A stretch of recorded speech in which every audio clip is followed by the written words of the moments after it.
Bonjour Sylvie Goll-Solinas.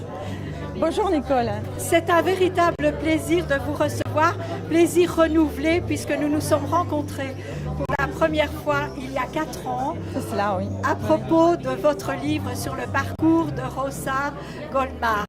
Tout à fait. Cette fois, vous vous attaquez à un texte qui n'est pas de vous. Vous êtes la traductrice de Ruth Ouzat et j'aimerais que vous nous expliquiez comment vous avez rencontré et cette personne et ce texte. Alors, je n'ai pas rencontré la personne, j'ai rencontré sa sœur, mais Ruth et Betty sont 2 enfants du château de la Île où était Rosa Goldmark. D'où cette sympathie, cet élan vers cette histoire que j'ai envie de traduire pour qu'elle puisse s'entendre, paraître en France. Ruth est décédée en 2015. 2015, octobre Donc, 2015. vos rapports avec elle ont été essentiellement par Internet. Tout à fait, par Internet, par courriel et une seule fois par téléphone. Et comment vous a été transmis le texte? Alors le texte a été transmis par le courrier, on va dire, par la poste à Monsieur Tavernier qui est l'éditeur. Oui. Malheureusement, ce texte n'était pas dans un état correct de compréhension. Il a fallu le reprendre, le réécrire, le traduire. Donc vous avez fait un immense travail, je dirais, de relecture et de réécriture. Oui. J'ai une question. Le titre est Ruth et Betty, 2 sœurs face au nazisme. Mais il est question de 3 sœurs. Tout à fait, puisque sur le livre, nous voyons 3 petites filles qui sont prises en photo. Ruth et Betty ont été au château de la Île, ont vécu ce destin particulier par rapport aux enfants de la Île, mais il y avait une petite sœur qui, elle, a eu un destin aussi très particulier. Et en fait, c'est l'histoire de 3 sœurs et d'une mère, c'est-à-dire 4 séparations, avec 4 destins tout à fait différents, tout à fait extraordinaires. Alors, je reprends pour moi, ce livre est effectivement un livre sur la séparation, Oui. sur le déchirement. Oui, tout à fait, complètement. Qui est exprimé au travers de 2 personnalités extrêmement différentes, Ruth d'une part et Betty dont le récit ponctue la fin du livre. Voilà.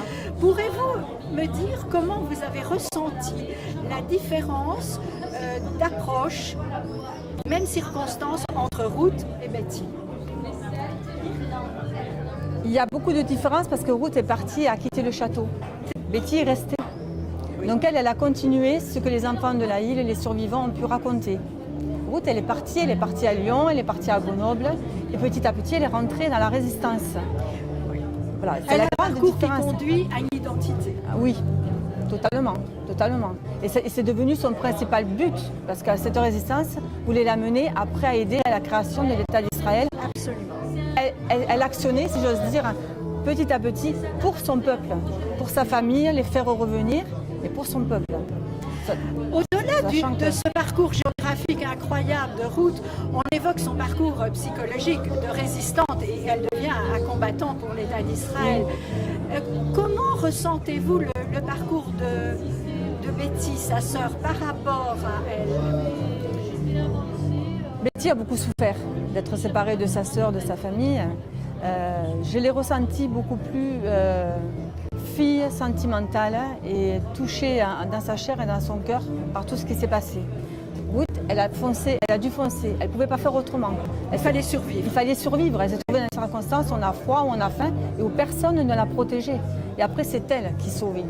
C'est pas du tout la même histoire. Et ce qui est intéressant, c'est qu'on voit 2 personnalités complètement différentes, c'est-à-dire l'une qui va vivre dans l'identification à un combat, Oui. et l'autre qui, je dirais, va peut-être se laisser dominer plus par une... Qui subit l'histoire, en fait. Exactement. Elle subit l'histoire. J'ai été très étonnée et très agréablement surprise par votre traduction qui marque une empathie totale Oui. avec le principal personnage, c'est-à-dire Betty. Encore 1000 fois merci de ce gigantesque travail. Merci à vous, Nicole.